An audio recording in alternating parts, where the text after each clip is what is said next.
날마다 쓰는 나의 신앙일기 TV 데일리 큐티 나무향기입니다. 오늘은 고린도전서 7장 10절에서 15절을 묵상하겠습니다. 결혼한 자들에게 내가 명하노니 명하는 자는 내가 아니요 주시라. 여자는 남편에게서 갈라서지 말고 만일 갈라섰으면 그대로 지내든지 다시 그 남편과 화합하든지 하라. 남편도 아내를 버리지 말라. 그 나머지 사람들에게 내가 말하노니 이는 주의 명령이 아니라 만일 어떤 형제에게 믿지 아니하는 아내가 있어 남편과 함께 살기를 좋아하거든 그를 버리지 말며 어떤 여자에게 믿지 아니하는 남편이 있어 아내와 함께 살기를 좋아하거든 그 남편을 버리지 말라. 믿지 아니하는 남편이 아내로 말미암아 거룩하게 되고 믿지 아니하는 아내가 남편으로 말미암아 거룩하게 되나니 그렇지 아니하면 너희 자녀도 깨끗하지 못하니라. 그러나 이제 거룩하니라. 혹 믿지 아니하는 자가 갈리거든 갈리게 하라. 형제나 자매나 이런 일에 구애될 것이 없느니라. 그러나 하나님은 화평 중에서 너희를 부르셨느니라. 그리스도인에게 결혼 생활은 세상을 닮아가느냐 하나님을 닮아가느냐를 나타내는 삶의 한 과정입니다. 결혼 생활 속에서 하나님의 말씀을 따라가는 사람은 그의 모든 삶에서 하나님의 말씀을 따라가려고 애쓰는 사람입니다. 하지만 결혼 생활에서 자기 생각을 중요하게 생각하는 사람은 모든 환경 속에서 자기 생각을 근거로 판단하는 것을 보게 됩니다. 그러므로 결혼 생활이 우리의 삶의 전부를 나타낸다고 볼 수 있습니다.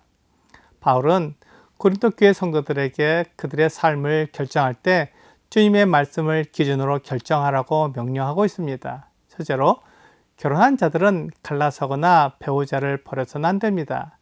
세상에서는 이혼하고 갈라서는 것이 다반사라도 교회 안에 있는 성도들은 가치관이 달라야 합니다. 내 마음에 들지 않는다고 해서 배우자와 갈라서는 것은 하나님께서 금하시는 일입니다. 그래서 남자든 여자든 결혼하면 나의 선택과 결정에 책임을 져야 합니다. 남편은 아내를 기쁘게 하고 즐겁게 하려고 애써야 합니다. 아내도 남편을 위해 자신을 희생할 수 있어야 합니다.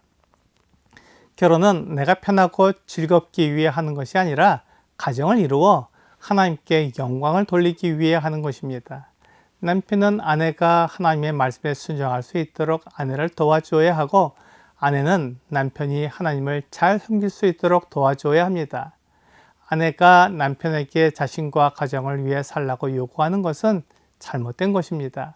물론 남편이 하나님을 섬기기 위해서는 가정이 안정되어야 하기 때문에 아내도 자녀도 잘 돌보는 것은 사실입니다. 하지만 우선순위를 정할 때 하나님이 먼저여야 합니다.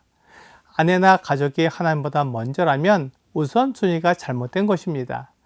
남편이나 아내가 하나님을 올바르게 섬기면 가족을 잘 돌보기 때문에 가정이 안정됩니다. 그렇지만 하나님을 올바로 섬기지 못하면 세상의 가치관이 들어오기 때문에 가정이 무너지게 됩니다. 세상의 가치관은 사람이 하나님 없이 잘 사는 것이 있습니다. 그러므로 사람이 중심이 되기도 하고 돈이나 권세가 중심이 되기도 합니다. 만약 그런 것이 채워지지 않으면 남편과 아내가 서로 갈라질 수 있습니다. 그래서 주님께서 명령하신 것은 결혼한 사람은 이혼하지 말라는 것입니다. 그것은 믿지 않는 배우자에게도 동일하게 적용됩니다. 만일 어떤 형제에게 믿지 않는 아내가 있는데 그가 그 남편과 함께 살기를 좋아하면 버리지 말아야 합니다. 마찬가지로 믿는 아내에게 믿지 않는 남편이 있어서 함께 살기를 좋아하면 남편을 버려서는 안 됩니다. 이것이 그리스도인이 가져야 하는 결혼관입니다. 그리스도인에게 가장 기본적인 결혼관은 이혼하지 않는 것입니다.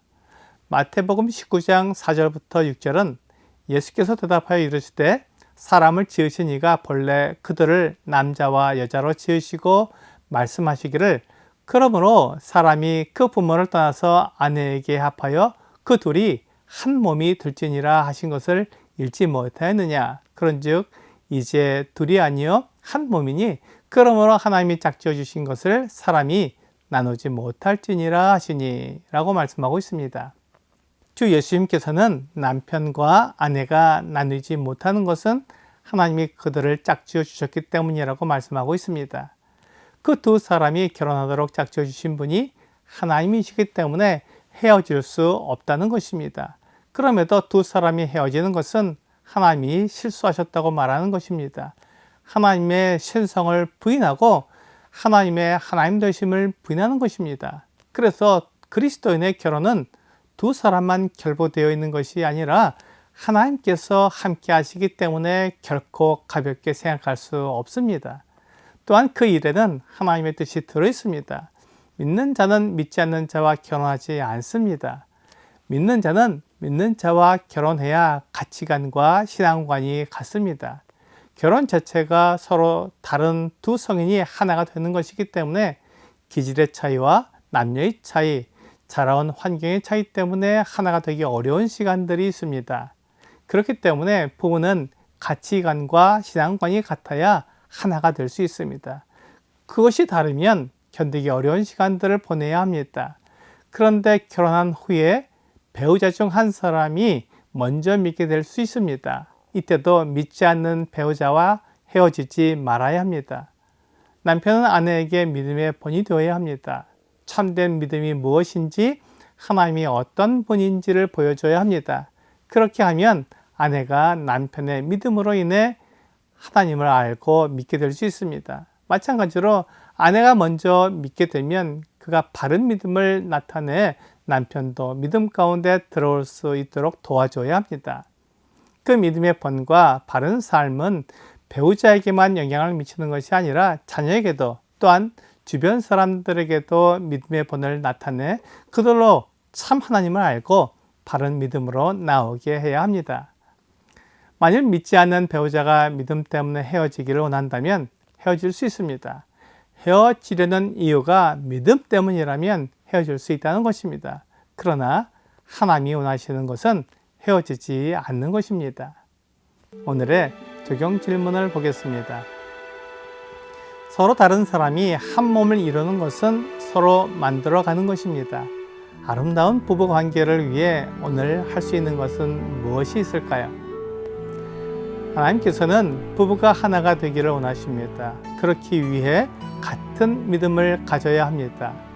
두 사람의 결혼에 하나님이 함께 하시기 때문에 헤어질 수 없다는 바른 믿음을 통해 서로를 위하고 서로를 돕는 결혼 관계가 이루어져야 합니다. 오늘 하나님은 결혼한 사람들이 헤어지지 않기를 원하시는 믿음 가운데 배우자를 바르게 세우도록 돕는 여러분과 제가 되기를 주 예수님의 이름으로 기도합니다.